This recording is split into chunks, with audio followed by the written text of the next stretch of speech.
right. So, Spay Neuter Buzz with Mary Tan, getting your programs the attention they deserve. Mary is the owner and chief storyteller of Whisker Media, a boutique strategic communications agency where she focuses on marketing and public relations for pet related businesses and animal welfare nonprofits. When not working on client accounts, she is busy promoting animal adoption and programs through her work as the public relations manager for the Animal Humane Society in Golden Valley, Minnesota, one of the largest open admission animal shelters in the United States. Before her time in animal marketing and PR, Mary worked in government communications where she led the public relations efforts for the city of Brooklyn Park and the Brooklyn Park Force and Fire departments in Minnesota. The Wisconsin native is also a freelance writer for several pet publications, including Catster Magazine, and a member of the Cat Writers Association. Mary has a 5-year-old kitty named Farley Waddlesworth, a former bottle baby kitten who now has behavior issues. Mary, welcome. We're so excited to hear about the spay neuter buzz. There we go. Stacy gave me a wonderful introduction. Thank you so much, Stacy. A little bit about my background. This presentation, as I was thinking about things, is really going to pull more from my experience in government than my experience in animal welfare. I was a reporter, I was in government, and now I'm in animal welfare and animal PR. But upon thinking about what it takes to create buzz in the spay neuter world, I really thought that my experience as the communications manager for the city of Brooklyn Park was really relevant. Brooklyn Park is a community that is the majority people of color. In fact, it's one of 2 cities in the state of Minnesota that has a minority majority, and it has a huge rate of pet ownership. And as well, 1 in 3 children live in poverty. It was an interesting time when I first started there. It was a situation where a lot of white flight was going on. We had a lot of African immigrants moving in from Liberia. And I'm going to talk a little bit about that experience and how it relates to getting spay neuter campaigns and information out to communities of color. So Sarah did a great job talking about knowing your grant funders. Same thing, know your customers or target audience. So it is critical that you know who they are. And as you know, right now, we live in such a sharply polarized society that it makes it increasingly difficult to effectively engage with low-income populations. And I can just tell you, given the political state, especially with the last administration, when I was working in the city, there was already a lot of distrust of government, especially from minority and immigrant populations. But it's just been really polarized lately. And one thing you need to remember is that many foundations and nonprofits who serve people in need tend to focus on the issue, which in our case is spay, neuter, and cats, rather than the people the programs and policies help. So we can't spay and neuter cats or dogs or any animals unless we can get to the people who own those pets. So this is where a strong and thoughtful communications plan can really help create buzz to the target audiences that you're trying to reach. And one of the ways that you need to know your customers or target audience is to really understand their habits. And so understanding things such as their media intake. So there's actually a lot of research that shows that lower income individuals spend more time online, actually on average about 6 hours more per month than middle class white users. And this is especially, what are they looking at? They're looking at Facebook, and they're also looking at video streaming.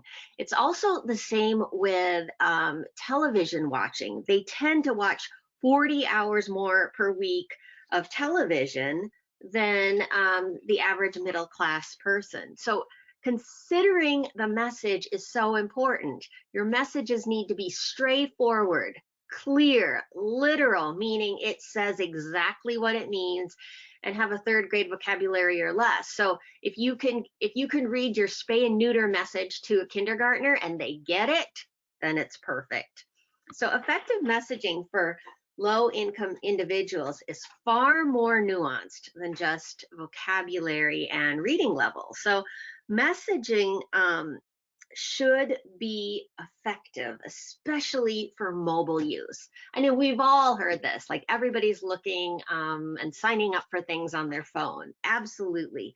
But it's even more so for people of color and those with low income. 45% of low income individuals access the internet on their cell phones, and low income households tend to not have in-home internet access because we all know how expensive that can be. And so it's a very cost prohibitive for people who have limited resources. Another thing is developing your call to action when you're talking about spaying and neutering. Make sure what you're asking is realistic for the audience. So if you have a spay and neuter program, don't just tell people to drop off their pets. You need to understand, is transportation going to be an issue for them? Because you having the services is not going to matter if they don't have the transportation to get their pets to your clinic or wherever. I mean, it's no secret. They don't allow pets on public transportation, and in a lot of communities of color, they depend on public transportation because they don't have their own vehicles. So make sure the call to action includes not just what you want them to do, but how they can do it. And you need to be really specific and literal.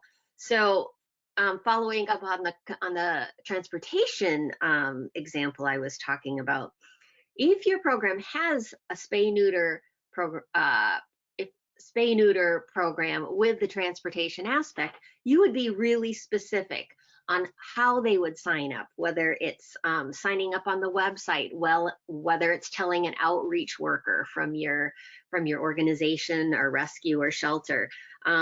You'd be really clear that your pet would be picked up at 7 a.m. and then it would be brought to the shelter to get spayed, neutered, and evaluated and vaccinated, and then after everything's okay, the animal will be brought back to you at 6 o'clock p.m. or after 6 o'clock p.m. And that's something the shelter that I work at, we do that. We're very, very specific. We actually pick up people's animals and drop them off. And that has just increased the spay neuter rate in many of our low income communities in Minnesota, and it's worked out really well. So we want to talk about traditional methods of communication. So the traditional mainstream media is great for reaching the general population, meaning everybody. But the traditional mainstream media isn't that great when it comes to reaching low income audiences.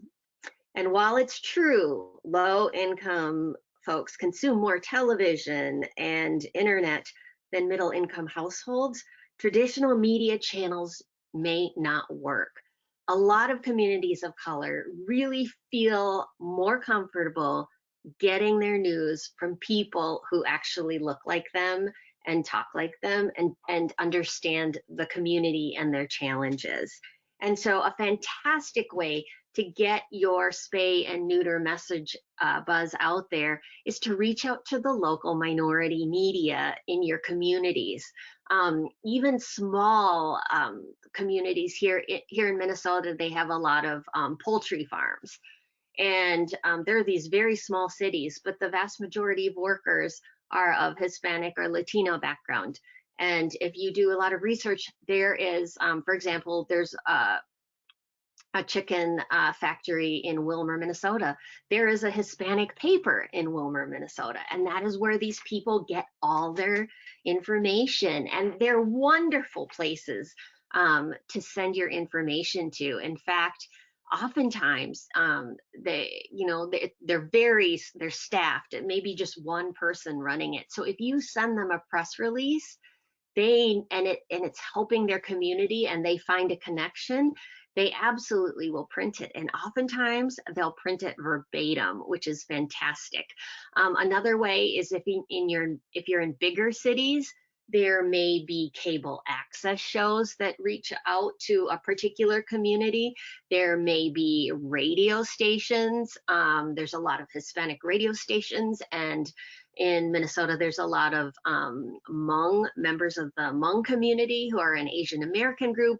They have their own TV shows, TV news shows. A lot of them are on cable access. And while, they're not going to have big numbers in terms of the general population, they're going to get a lot of the key community members that you need to get a hold of.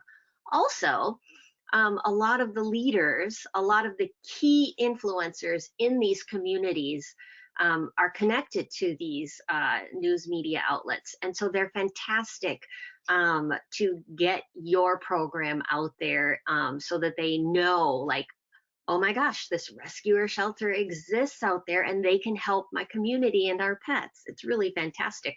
Another thing is, most cities have a Telemundo or Univision station, and they have national shows. And if you wanted, for example, to reach the national Hispanic population, that's a wonderful way as well.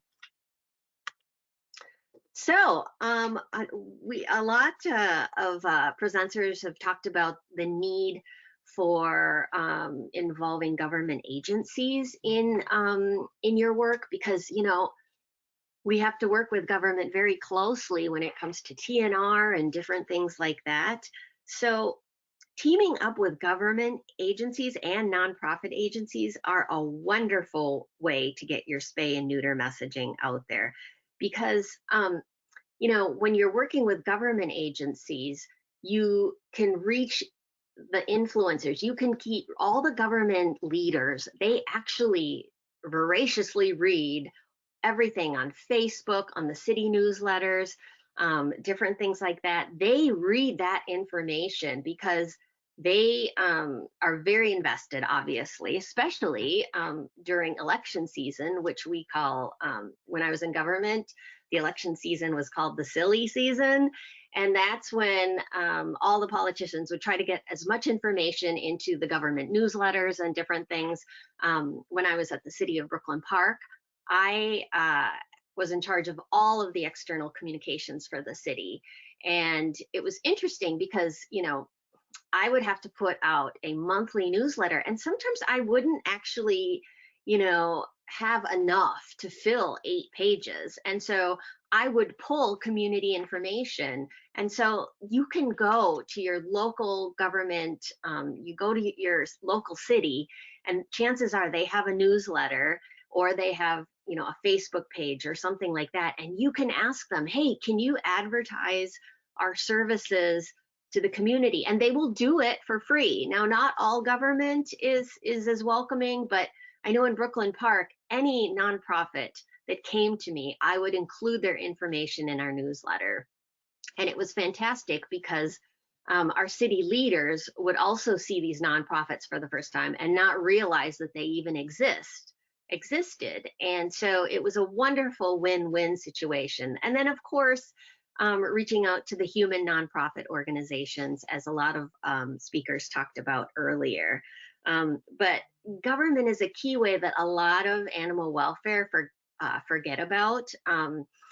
Government pages are seen by influencers, and all of the activists tend to follow government agency Facebook pages. And so it's whatever you put in government, as a person who used to post for them, I would have to be so careful because I would have like 19 different kinds of political groups coming at me. So I had to make sure I didn't offend anybody. But when it comes to animals and spaying and neutering, I would jump at the chance to put something in our government communications. All right, and then we talked about social media pages. And I would also suggest many local community groups, and especially people with cultural affinities, they have their own Facebook group. So in Brooklyn Park, it was really interesting. It was called Brooklyn Park's, it was like a Brooklyn Park community page or something like that. And it was started by a group of residents. And that actually, it caused me some grief because it started to be the page that everybody went to talk about the city. But I really wanted the city's page to be the ones that everybody talked about. So it was kind of a strange situation, but it all worked out in the end. And I would use those pages to get my message across. And that's the same way with your spay neuter services. Go into the community social media pages. Now, what was interesting was there was actually some racial tension in the community I lived in. And a lot of the Liberian immigrants who were part of the community felt that they weren't being really well represented in this community Facebook page. So they started their own called Brooklyn Park Highlights. And it's kind of sad, but it ended up splitting people a little bit on racial lines. And so Brooklyn Park Highlights was really the main page for African Americans and the immigrants. But that was a key place when I needed to reach those communities. I would post on their page, and it always got great. I always got wonderful feedback and a lot of results thanks to that. The other thing is, as I say, go to religious leaders and go to church. So when I was working in Brooklyn Park, we had a community vision plan. Every community has a plan for the future. It was called Brooklyn Park 2025.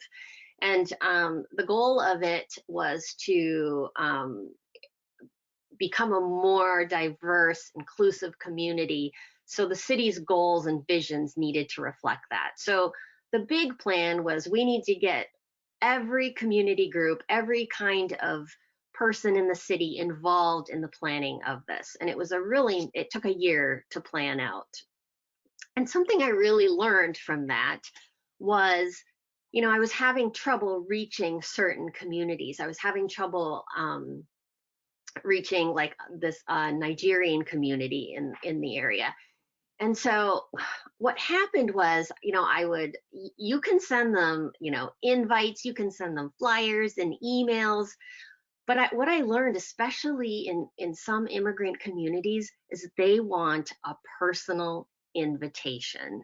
So what I ended up doing along with our community outreach team is we ended up going to churches all over Brooklyn Park. And we split all the churches up. We talked to all the religious leaders and say, hey, could we have 5 minutes of your service to talk about our upcoming community meeting? And can you would that be possible to get your community members out there? And it actually worked. What we learned is people want a personal invitation. That is how it's done.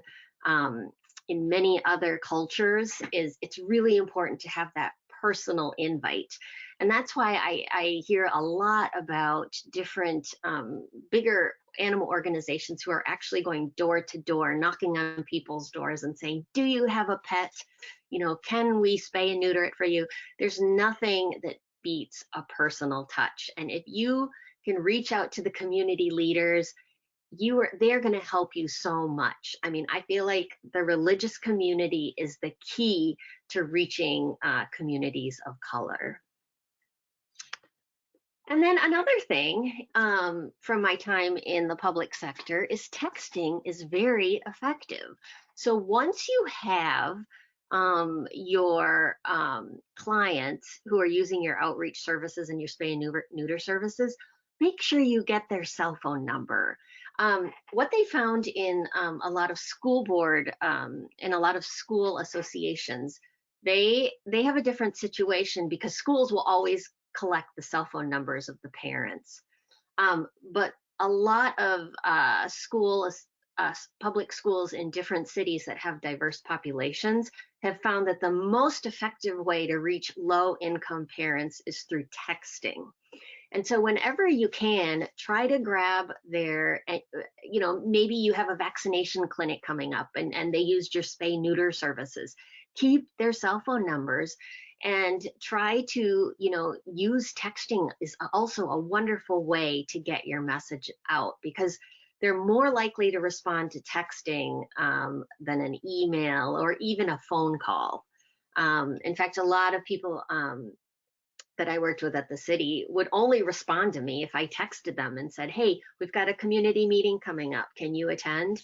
And it always worked out really well. So then, and finally, my last slide is in terms of community outreach messages. There's nothing better that if you have staff and volunteers that are bilingual, and especially if they're from the community, you are going to have a better chance of connecting. Not that you can't, you can, but it's going to be far easier, and it builds credibility with your organization. Now, I know that's really hard because in animal welfare, we're predominantly a white organizations, and that's okay.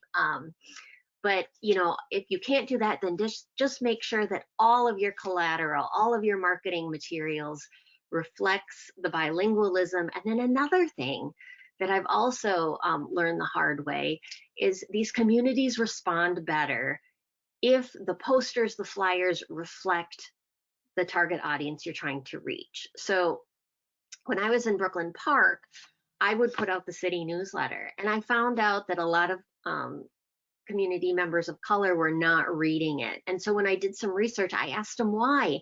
And they said, well, I look at the pictures and nobody looks like me. And it doesn't feel like it affects me. And so I just throw it away.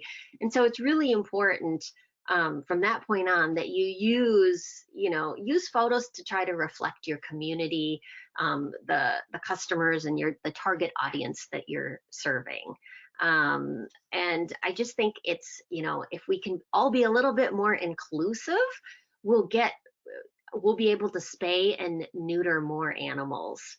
And that's kind of my presentation. I don't know if you have any questions. We have a few minutes for questions if folks have any questions. Everybody's going, excellent information, wonderful presentation.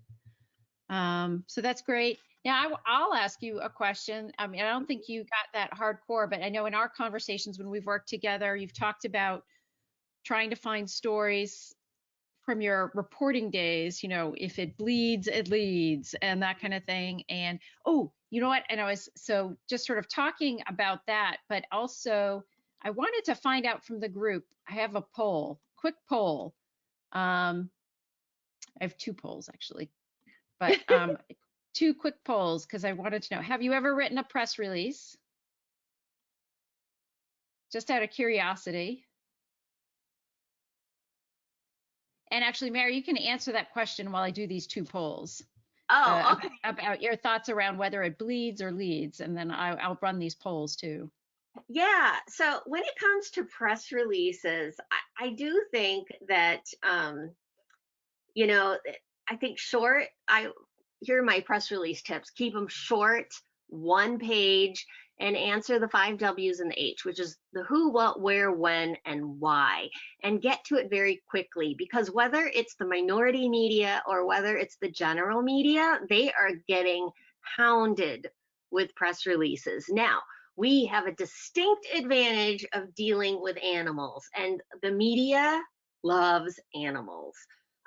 And so make sure you put it at the top that you are going to help cats and dogs, and they're going to see cats and dogs if they come and cover your spay neuter event.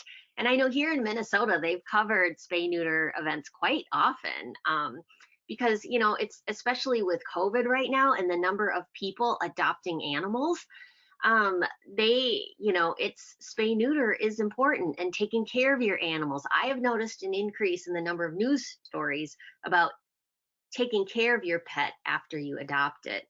And then also, I think all across the country, animal welfare organizations are seeing an increase in the need for pet food. Information like that, the media will just soak up.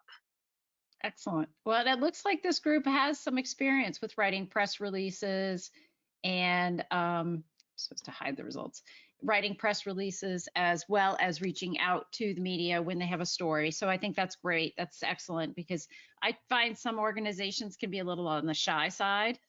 And Yeah. so, or they're in story paralysis. I used to feel that some way. It's like every day there's a story. And so which story do you choose? You know, it's like Mhm. everything is important. And so that was always my thing was like, well, do I choose today's stories or tomorrow's stories? And then and kind of like I feel like it you when you've coached me, it's been more like the leap of faith, you know, Yep. just pick one, stay consistent and go with it rather than Mhm. worry about the story itself. Right. And then take into consideration about what the news of the day is. Like if you just had a major crime in your community and you heard about it at 9 a.m., probably don't pitch it that day. Pitch it the next day. Because news operations have such small staffs now, that they have really reporters are now covering 3 to 4 stories a day sometimes. And so, you know, I find that a lot of times that they cover animal stories is on the weekends.